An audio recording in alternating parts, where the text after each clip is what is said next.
I'll go ahead and turn the record on. But yes, the competency log is a good place to remind where to write down where they'll find their proof that they can put in. And yes, the add-on licensure people have to do a whole round, and so they need to get started. Barbara and I were talking. Danny and I already talked today. He's got a board of trustees meeting tonight, so I've already gone over everything with him. Barbara and Danny and I will do a town hall Monday night for the add-on licensures to get them kicked off into the APTEL. Just like us, I'm sure many of you are having problems with students being behind because so if you've got people in peer review groups who's not back in school, work with them to move on without those, help them do extra reviews, whatever you can do to keep them moving. That would be helpful, because we don't want to come up at the end of this semester. This is the most critical semester to stay on track with these people because they finish in the summer. We can work with students if the ones in the spring that will finish in the fall, we have more leeway with them. These folks who finish in the summer, it's almost impossible if we get behind in this semester. It's just the way that it works. So I got some good feedback today about how well the 601s are doing from visits, that they seem to be, they at least seem to feel like that they know what they're doing, that they feel comfortable, that they're not overwhelmed in terms of, they're overwhelmed by the work, but not by the not knowing what to do. I tell students all the time, there's no dignity in struggle if you're struggling to know what to do. The struggle's got to be to get it all done. It can't be trying to figure out what to do. There's no dignity in that. So we have to make sure, and I'm glad that I got that feedback, but we need to make sure that our students, if they're not knowing what to do, Danny and I pulled one up to grade today, a task 4 in my C12 section of 601, and I read through it once and I read through it twice, and I was like, I don't really understand that. I thought, well, wait a minute, I'm supposed to understand that. Maybe it's not me. So I contacted Danny and I said, you're coaching this student. This student doesn't seem to know what they're doing here. This isn't an effort issue. This is a not knowing issue. So we need to take and pull that. So Danny's already sent her an email, and they're going to Zoom separately. So again, if you have students and you adjudicate that it's a not knowing thing, don't hesitate to get in touch with them, do an extra Zoom, work with them through your intern shells, whatever it takes. There's no dignity in them struggling because they don't know what to do. I want there to be rigor, and I want them to be stretched to get all the work done, but not because they don't know what they're doing, but because of the rigor of the work and the quality of the work that we expect of them. So let's make sure that we follow up. We still got some that are having work difficulty because of the storm. Let's make sure that we follow up with them and do what we need to do, and so that they aren't struggling to figure out what to do. All right, so my list of things tonight, the first is Chairman Jones. I will send you this. I've sent it previously. I'll send it again tonight. Make sure that this is posted for our students. That's next Monday night on campus. Dr. Bull has joined us. He will let us know if there's going to be a link, if they're going to broadcast it live, or if there's going to be a recording of that session, of that screening of that film. I'll depend on him to get that to me and that to you if that's the case. Otherwise, encourage your students to come to campus if at all possible. If they live locally, that's going to be a watershed event, in my opinion. I think it's going to be great. So if you can come, or if they could come, that would be good. It's next Monday night at the Tucker Center. I will resend, when I send the link tonight, I will resend that notice. I also sent you an email, and most of you, I think all of you have already done it, but if you haven't, make sure that you, through Quickly, the announcement function through Quickly, and I wrote you directions that introduce the Dean's Chat, which is coming up soon. I've already sent you that. The good thing about that is when you send it by Quickly through Blackboard, I get notified. So I know what you're doing. I think everybody's already taken care of that. Task Stream, I'll move on. Task Stream should be up and fully functional for everybody. If you have new students who don't have an account, you need to let me know so I can work with Seth on that. If you have continuing students, especially maybe some 699s like Orlando today, the 699s, some of them, their accounts are expiring this month because of length of time in the program. You also need to let me know that. We renewed Orlando's today. You need to come through me because of the cost. We have different options that we can employ based on how much longer we project the student will be in the program, and we can save money. Just like today, we can either give a 1-year extension or a 4-month extension, big differential in cost. And so if we see somebody is close to completing their task stream portfolio, we would only renew them for 4 months once we look at it. So we look at all of those renewals individually and try to save a little bit of money by giving them the renewal period that's most cost effective, that gives them the time to complete. So again, everybody should be up and going now in task stream. All the new students, they should have already completed the upload of their competency folio. Their DRF was already preloaded for them. If there's any issues, let me know about task stream and I'll work with Seth to get those taken care of. All the accounts should be given out by now. But again, you may have some of your older students whose accounts are expiring. Let me know so that we can assign them the proper one. All right. Competency folio, we've talked about that. Task stream, Dean Shed, Town Hall. As I said, I'm going to do a town hall for the 601s next Monday, 6 o'clock. Do you think that we need to do a town hall for all students later this month? What feedback do you have for me on that one? Do we have do we have any burning issues that I need to address with our students in a town hall format where they get to ask questions, our continuing students? Anybody have any of those that anything that's popped up that you think might be best answered to the entire group?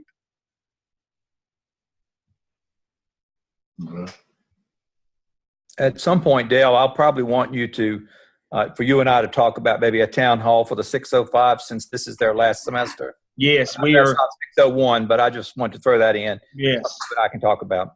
Yes. I'm going to do one for them probably week after next. We're going to do 601s. And the purpose of the 605 town hall is how to upload your competency folio once complete. There is a tab in each of your 605 shells you'll notice that magically appeared over the weekend. It's time for us to start with that. I went ahead and put it in there so that you folks could see it. It's a short video that I did explaining how to upload your competency folio into your DRF portfolio for evaluation once it's complete. I went ahead and uploaded it yesterday in preparation for our meeting. Steve, do you think we need to meet earlier, maybe sometime next week? My plan had been Monday week, 2 weeks from today. I think maybe after fall break, after October 22nd or something. Yeah. I think that might be the most appropriate time because they're kind of overwhelmed now with just getting that other stuff. So yes, they are. You got to kind of pace it so that you don't just burn them out too quickly. Yeah. There was a couple that needed that already, so I went ahead and put it in. I had a couple requests, Travis Sturgill. I had a couple requests over the weekend for that video because we had some folks who were a little ahead and were ready. I hadn't planned on doing that, like you say, till fall break week, or maybe the week after. 2 weeks is fall break week, and so maybe we'll do it the week after that. Just let me know. You 605 instructors, let me know when you think the most appropriate time is to do that. How to upload that once it's complete.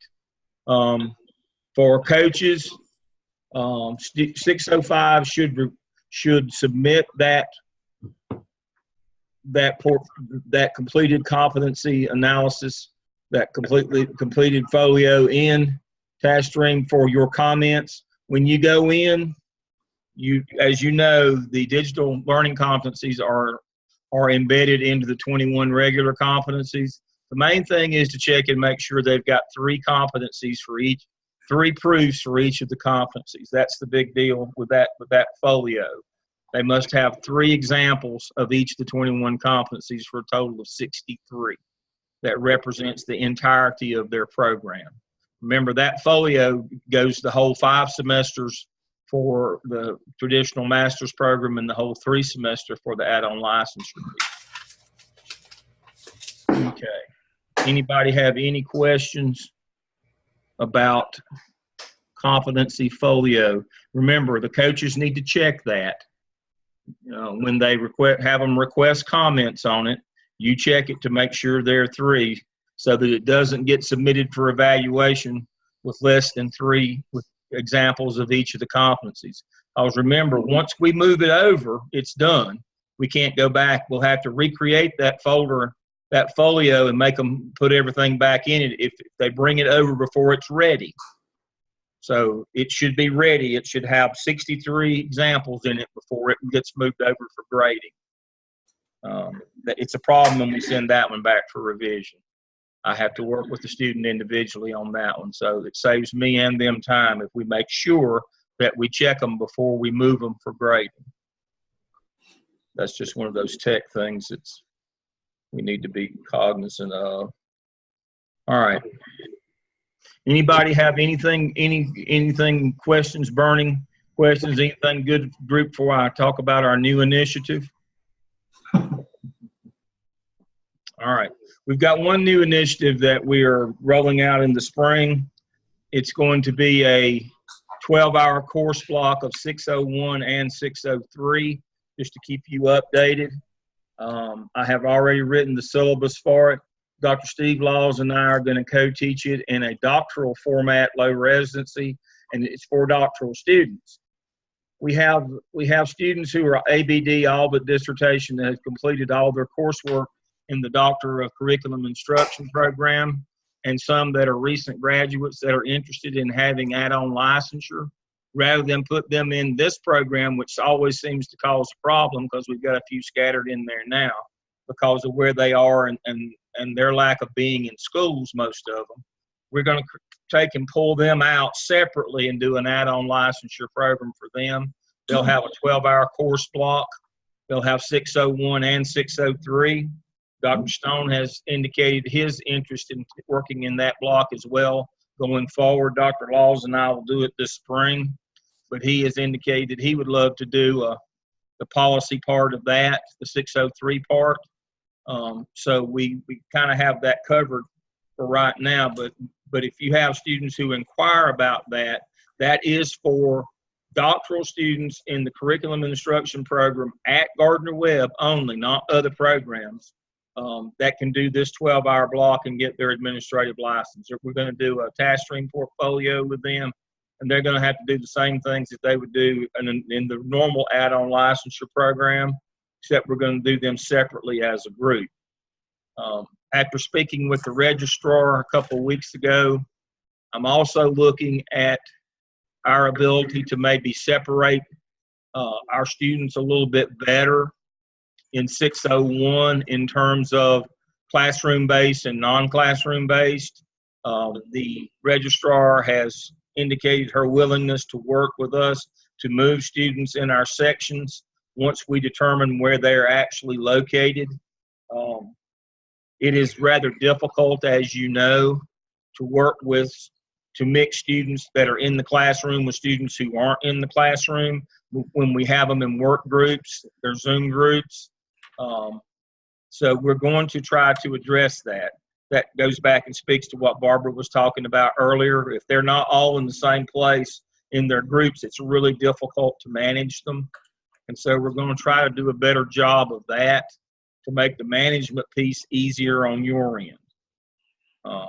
So we are working on that. We are going to pull those EDCI doctorals out because I've been working with them and we're getting too many for me to work with them exclusively. I think we have 25 signed up for the spring. It's getting to be too many for me to handle alone. And so this is a good notion to pull them out separately in a separate program track. This will work well. I'm excited about this. This will they'll get a good program. It'll be easier management-wise for us, and we should be able to move forward with them in a format that they're more used to, the low residency format. This is again for EDCI, Gardner-Webb doctor and curriculum instruction students that are seeking add-on licensure. All right, where are we? What's next? Dale, I just had a quick question for everyone about if there's anything we need to know about the clinical one visits that haven't been done. Is there anything that I can help with that with anybody, or where we might be with those? My last follow-up was that I think we're through. Good. As far as Mark was the last one because he was in the worst area for flooding. Okay. I think he communicated to me that he's through, and that was the last one. And so I'm unaware that as far as I know, I went through my list earlier today in preparation for this. I think everybody's been visited now. Good deal. Thanks. Thank you for reminding me of that. So I thank you for getting out there and visiting all those people. In our retention efforts, there's nothing better that we can do than visiting these people. That's what the data shows. The more of these visits that you make, the quicker that you can make them, the quicker really that you can make them is the important piece. And by getting out and visiting with them, our retention rate really goes up, and they seem to be much more satisfied. And we've gotten a lot of good feedback from the CC1 visits, and we try to incorporate that into what we do. I've been very pleased, and I'm so thankful that you folks got out there, and especially during the time that we had all of the bad weather and school closings. I think we've come through this pretty well. We've got a couple of students who are having health issues. Prayers for them. Let us know if you have students with extraordinary circumstances. Dr. Sanders and I have got one and Dr. Robertson that we're trying to work with. He's had some health issues and some other issues. Please let us know. We're more than willing to do extra Zooms or work with them or visit them again. Whatever it takes to support them is what we're willing to do. So just let us know when students need extra attention. But again, thank you for the visits that you made. That's invaluable in terms of retention and satisfaction with the program. I'm very pleased. Dale, Right. could I ask a question sort of on that vein? The students who withdrew, and basically it was because they couldn't see how they were ever going to make it, no matter what we did or what we said. Is there someone that's going to follow up with them, or should the CC2s that were working with them contact them at some point, or the CC1s, or you? I really think we can get some of those students back because some of them were really excellent students. Mm-hmm. They just lost their whole school. I mean, I had we have one student that the school is not there. Yes. Yes. Now, the answer to your question, Gene, is yes. We're doing both. The graduate school admissions people are following back up with them, as Good. is KTA. Through KTA, they're following back up with them. I've also compiled a list of them that I will be following back up with them as well. We lost, the best I can figure, we've lost, but to my knowledge, we've lost 12. Is it possible that the government is going to do something about the defaulted student loans that were already in place, that were past the date? It seems like that should be part of the reclamation of normalcy for these students. To that end, I spoke with Summer Nance this morning. I called and followed up with her on that and a couple more issues. She's our financial aid student loan guru for the university. I followed up with her this morning, and she and I talked on the phone.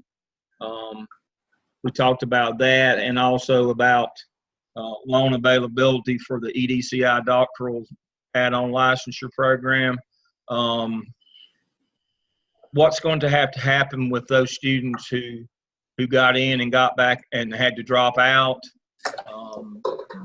They'll have to repay that money. That just seems so wrong to me when there's money going to the area for hurricane relief. That is a tremendous burden for a student. Well, they'll pay it back, but they'll get it back if they come back. They'll get it back, but they will have to pay that money back if they're not enrolled. But if they come back, they will. They'll get the money back. They'll get the money back if they come back, and so. Oh, okay.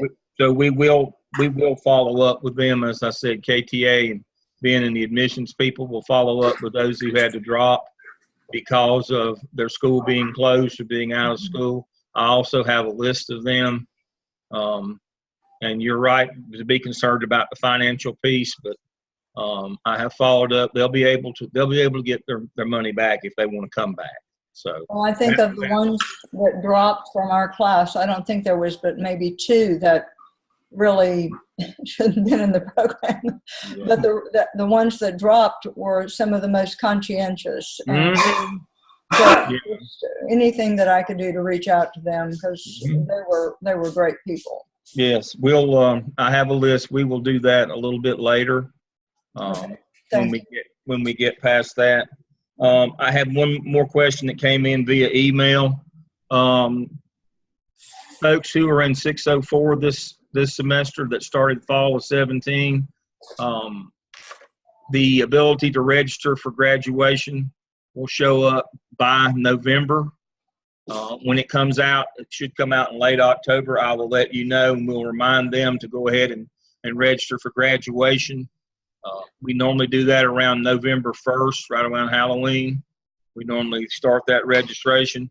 If you have 605 students for this semester, please make sure that they have registered for graduation, whether they're regulars or add-ons. They both have to register for graduation. They may have to pay a late fee, but remind them. I went through all the notifications that I've received. I believe that they're all good to go, but please make sure that they have registered for graduation, and they have to do it whether they're regular or add-on 605. So please make sure that they've done that. I'll start doing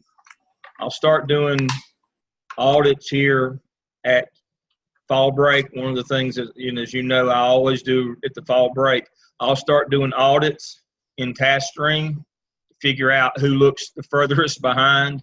I'll get that information back to you so you can begin as CC2s working with those students if they're behind in their TaskStream portfolio. You don't need to wait until deadline time, but I'll give them a couple more weeks until fall break, mid-semester, and then we'll do them. Basically, it's that mid-semester notification of academic difficulty. I'll have that ready for you. I'll send you the spreadsheet with the ones that are behind. I'll do it the fall break week, and then you can notify your students. I'll get that together on fall break week.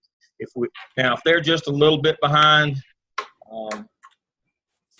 but if they're behind any potentially enough that concerns me, I will certainly get that spreadsheet to you, tell you what they're missing, as we always do. And that'll come out every 2 weeks until graduation. I update it pretty much every 2 weeks where we need to be. And I'll continue to send you that, as always, where we are, how far we are behind. So, all right. Anybody else have anything? Thanks to Dr. Stone and Dr. Sanders for putting up with me and working with me, providing feedback. I appreciate them. I appreciate all of y'all, what you do for me and for our students. Things seem to be going pretty well. I'm never happy, but I'm not too grumpy. So must be going pretty good. All right. Dr. Bull, do you have anything before we close tonight? Well, not much, but just want to say thank you for the invite. And also just want to use this opportunity to say thank you to our adjuncts for the fine job that you do with our candidates. The MELS program is the largest graduate program in the School of Education. Yeah. And and we have sustained excellence at this level, and it's because of the leadership in the program and the adjuncts who are teaching in the program. So just want to let you know you're appreciated. What you do, continue to do what you do for our students. I'm just going to take this opportunity to just add two things that I would like to share with you. One is to encourage you to the process. We have a call for third party going on right now. And I appreciate if our adjuncts would participate in that process. You know, just to tell your story about all the amazing and support that you're receiving going through being an adjunct at Gardner Webb, and also to get your field professionals that you work with, just to let them know that. Well, they got so much on the plate right now. I'll ask for Dr. Bull, could you stop just a second? Let me mute. We've got.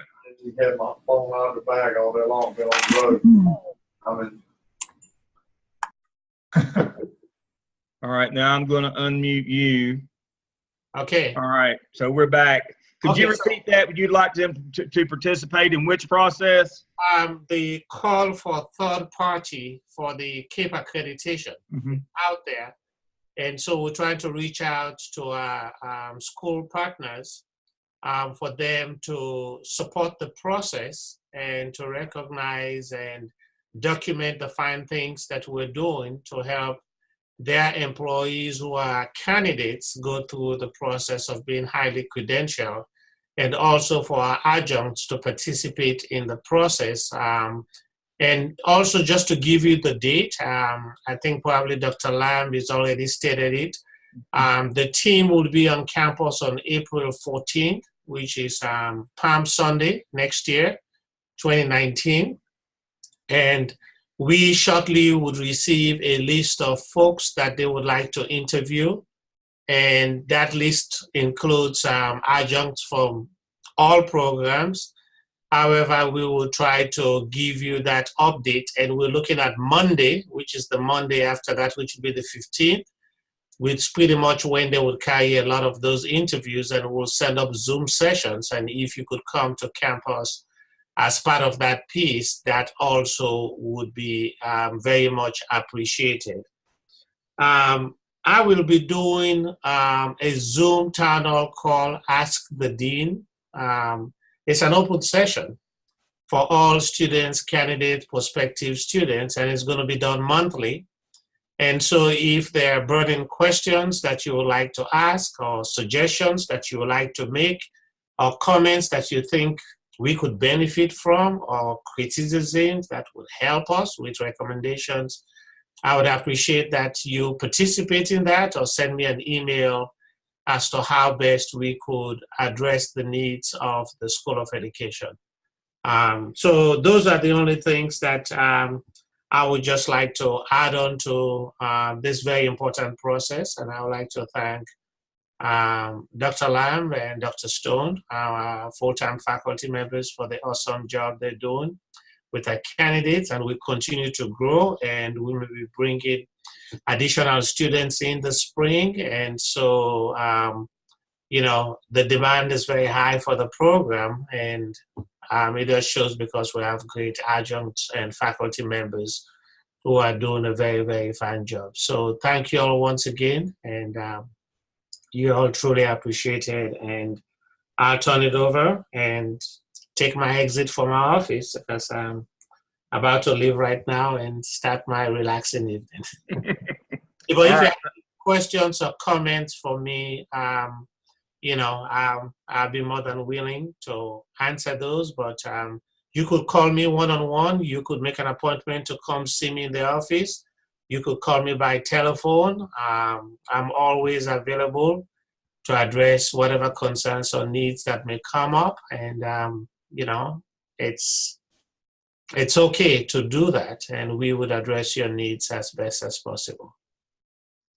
All right. Thank you, Dr. Bull. Okay. We actually finished on time. I can't believe it. It's a small miracle. All right.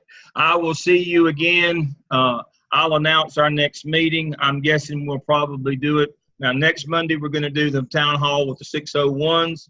The following week, that following Monday is probably when we'll get together again. If Dr. Stone wants us to wait another week on the 605 town hall, but I'll get that information out to you. But plan on 2 weeks from today for us to get back together. But I'll get you the information definitely within the next week in terms of our definite time. I appreciate all that you do for me and for our students and for full-time faculty. I will see you, I'm sure, or hear from you along the way, but in 2 weeks. So everybody have a good evening, and I'll see you soon. Thank you for participating.